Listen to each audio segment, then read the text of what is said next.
जय हिंद दोस्तों, कैसे हैं आप सभी।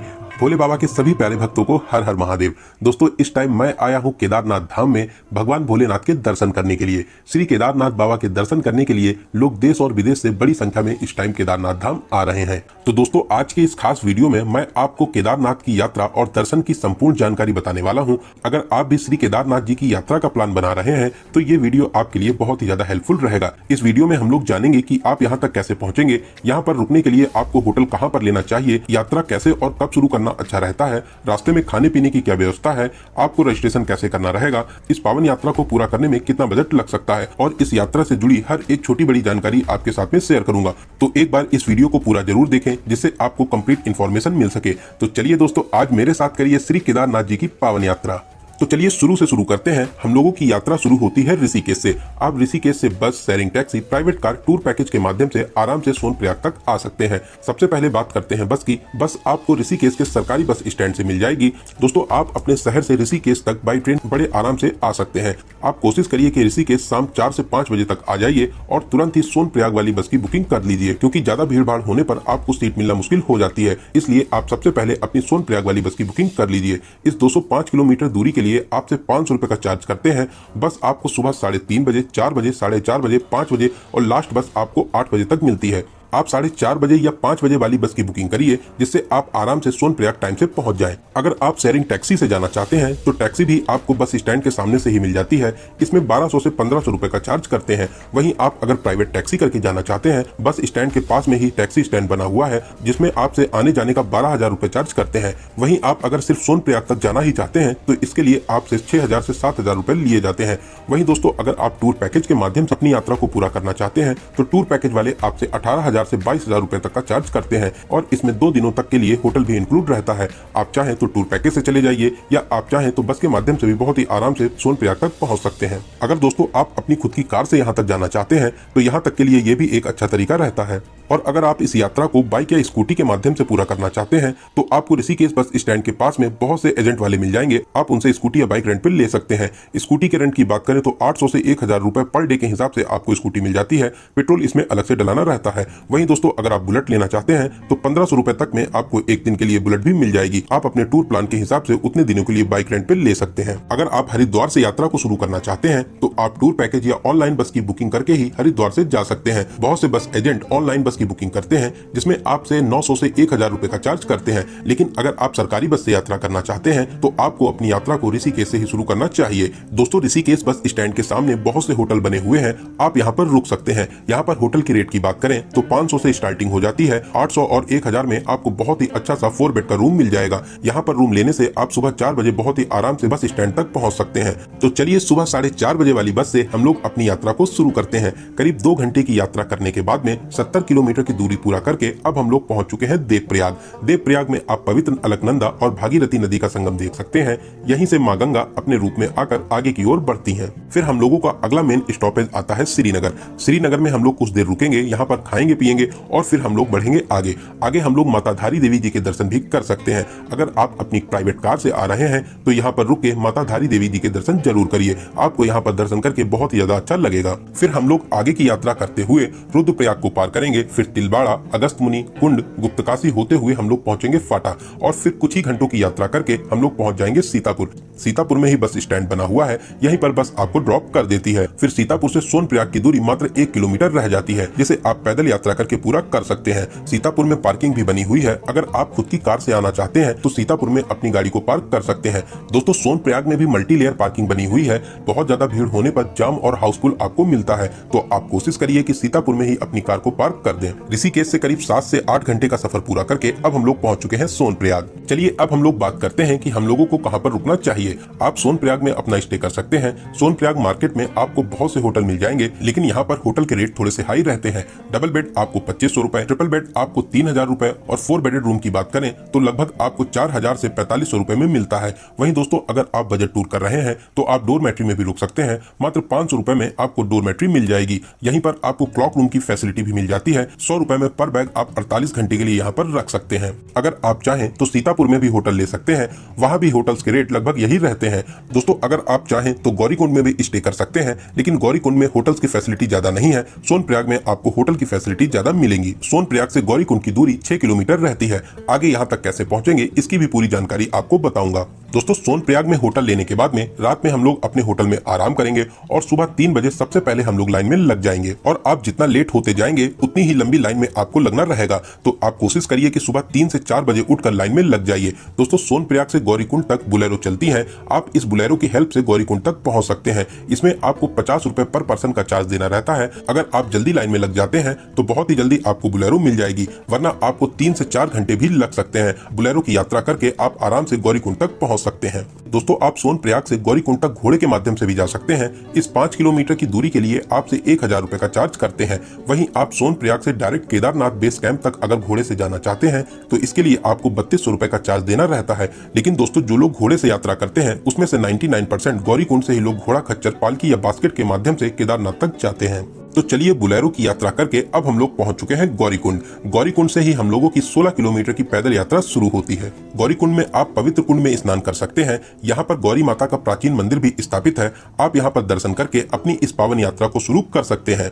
गौरीकुंड मेन मार्केट को पार करते हुए 500 मीटर आगे चलने पर घोड़ा पड़ाव आता है। यहाँ से आप घोड़ा खच्चर, पालकी, बास्केट लेकर केदारनाथ तक पहुँच सकते हैं। घोड़े वाले आपसे 2950 रुपए का चार्ज करते हैं, जो सरकारी रेट रहते हैं। इसकी आपको पर्ची भी दी जाती है। पालकी वाले आने जाने का 12 से 15,000 रुपए तक चार्ज करते हैं। वहीं जाने जाने की बात करें करीब 7 से 8,000 रुपए का चार्ज करते हैं। बास्केट में आपसे वेट के हिसाब से चार्ज करते हैं। बास्केट को यहाँ पर कंडी भी कहा जाता है। अगर आपका नॉर्मल वेट 50 से 60 किलो है तो इसमें आपसे 5,000 से 6,000 रुपए का चार्ज करते हैं। वहीं अगर आपका ज्यादा वजन है, आपके वजन के हिसाब से आपसे 7,000, 8,000 या 9,000 रुपए तक लेते हैं। दोस्तों हम लोग इस पावन यात्रा को पैदल ही शुरू करेंगे। शानदार नजारे और प्यारे प्यारे झरनों को देखते हुए लगभग 4 किलोमीटर की पैदल यात्रा पूरा करके हम लोग आ चुके हैं अपने पहले बड़े स्टॉपेज जंगल चट्टी पर। दोस्तों यहाँ पर बहुत ही ज्यादा भीड़ भाड़ होती है। एक ही रास्ता है, उसी रास्ते से घोड़े खच्चर, पालकी और बास्केट वाले भी चलते हैं। साथ ही साथ पैदल यात्री भी इसी रास्ता से यात्रा करते हैं। तो मेरी आपको यही एडवाइस रहेगी कि आप घोड़े खच्चर से बचकर चलें, क्योंकि ये लोग सिर्फ खुद से मतलब रखते हैं। यात्रियों को क्या प्रॉब्लम हो रही है ये लोग उसका बिल्कुल भी ध्यान नहीं देते हैं। पैदल यात्रा करने के लिए आप डंडा या लाठी ले सकते हैं, जिससे आपको चलने में बहुत ही ज्यादा आराम मिलेगी। और यात्रा में आप कम से कम ही सामान ले जाएं, जितना जरूरी हो उसी सामान को आप ऊपर तक ले जाइए। अगर आपके पास में बहुत ज्यादा सामान होगा तो आप बहुत ही जल्दी थक जाएंगे। यहाँ पर कुछ खाने पीने के बाद में अब हम लोग चलेंगे आगे। लगभग पूरे रास्ते आपको खाने पीने की दुकानें मिलती हैं। जगह जगह पर आपको चाय, बिस्किट, नींबू पानी, मैगी, नमकीन और सभी तरह के नाश्ते मिलते हैं। चाय आपको 30 रुपए में मिलती है, पानी की बोतल 50 रुपए, नींबू पानी 30 रुपए, मैगी आपको 50 रुपए में मिलती है। वहीं खीरा आप 20 से 30 रुपए में ले सकते हैं। लगभग 1.5 किलोमीटर की और पैदल यात्रा करके अब हम लोग पहुंच चुके हैं भीमबली। यहाँ पर आपको खाने पीने के ज्यादा ऑप्शन मिलेंगे। यहाँ पर आप 50 रुपए में राजमा चावल खा सकते हैं, 60 रुपए में आपको आलू का पराठा मिल जाएगा, 40 रुपए में आप दाल चावल खा सकते हैं और भी बहुत सी चीजें आप खा पी सकते हैं। दोस्तों आप रुकते रुकाते हुए ही चलें, नहीं तो आपको सांस लेने में थोड़ी सी प्रॉब्लम हो सकती है। जगह जगह पर नींबू पानी जरूर पिएं, इससे आपको बहुत ही ज्यादा एनर्जी मिलेगी। दोस्तों बात करें चढ़ाई की तो चढ़ाई तो ज्यादा है। भीमबली के बाद में आपको और भी ज्यादा चढ़ाई देखने को मिलती है। भीमबली के आगे रामबाड़ा पड़ता है। पहले रामबाड़ा ही केदारनाथ का बेस कैंप हुआ करता था, लेकिन 2013 की महाआपदा में ये रामबाड़ा पूरी तरह से तबाह हो गया था। आप इसके निशान आज भी देख सकते हैं। मेरी महादेव से यही कामना है कि भविष्य में ऐसी आपदा फिर कभी ना आए। दोस्तों भीमबली से 2 रास्ते कट जाते हैं। एक में चढ़ाई कम है, लेकिन इसकी डिस्टेंस 1 किलोमीटर ज्यादा पड़ती है। वहीं जो रास्ता सीधे गया हुआ है, इस पे आपको चढ़ाई थोड़ी सी ज्यादा मिलेगी, लेकिन ये रास्ता 1 किलोमीटर कम है। दोनों ही मार्गों से आपको मंदाकिनी नदी को पार करके पुल के माध्यम से दूसरी ओर आ जाना रहता है। लगभग गौरीकुंड से 9 किलोमीटर की यात्रा को पूरा करके अब हम लोग पहुंच चुके हैं छोटी लिंचोली। दोस्तों अगर आप रास्ते में थक जाते हैं और घोड़ा करना चाहते हैं तो आपको जगह जगह पर घोड़े वाले भी मिल जाएंगे, लेकिन आप रेट डिस्टेंस के हिसाब से लगाइए। भीमबली से केदारनाथ तक लगभग आपसे 1800 से 2000 रुपए लिए जाते हैं। छोटी लिंचोली से 1200 से 1500 रुपए और बड़ी लिंचोली के काउंटर से आप अगर बुकिंग कराते हैं तो मात्र 850 रुपए देकर आप केदारनाथ तक पहुंच जाएंगे। लिंचोली से केदारनाथ की दूरी मात्र 5 किलोमीटर रह जाती है।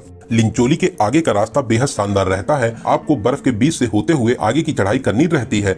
बाबा केदारनाथ का नाम गाते गुनगुनाते आगे की चढ़ाई करते हुए अब हम लोग पहुंच चुके हैं भैरव ग्लेशियर के पास में। अभी कुछ दिन पहले ये ग्लेशियर नीचे आ गया था, जिससे 2-3 दिन की यात्रा प्रभावित हुई थी। इसी ग्लेशियर के ऊपर से होते हुए आगे की यात्रा करके अब हम लोग आ चुके हैं बेस कैंप से मात्र 1.5 से 2 किलोमीटर की दूरी पर। बहुत ही शानदार नजारों से भरा हुआ बर्फ के बीच से होते हुए अब हम लोग पहुंच चुके हैं केदारनाथ बेस कैंप के पास में। यहाँ से केदारनाथ मंदिर मात्र 1 किलोमीटर रह जाता है। घोड़े खच्चर पालकी वाले आपको यहीं पे ड्रॉप कर देते हैं। दोस्तों आप आराम से रुकते रुकाते हुए, खाते पीते हुए लगभग 10 से 12 घंटे में यहाँ तक पहुँच सकते हैं। चलिए अब हम लोग बात करते हैं कि यहाँ पर रुकने की क्या क्या व्यवस्था रहती है। आपको यहाँ पर बहुत से टेंट मिल जाएंगे जिसमें आपसे 500 रुपए का चार्ज करते हैं। वहीं आप चाहें तो GMVN के टेंट में भी रुक सकते हैं। इसकी बुकिंग आपको पहले से ऑनलाइन करनी रहती है, जो आप GMVN की ऑफिशियल वेबसाइट से नंदी कैंप टेंट कॉलोनी में कर सकते हैं। इसके लिए आपको 810 रुपए पर बेड के हिसाब से चार्ज देना रहता है। इसमें आपका डिनर भी इंक्लूड होता है। अगर आप चाहें तो ऑफलाइन भी बुकिंग कर सकते हैं, लेकिन ज्यादा भीड़ भाड़ होने पर यहाँ पर बेड मिलना मुश्किल हो जाता है। वहीं मंदिर के पास में भी बहुत से टेंट और होटल बने हुए हैं।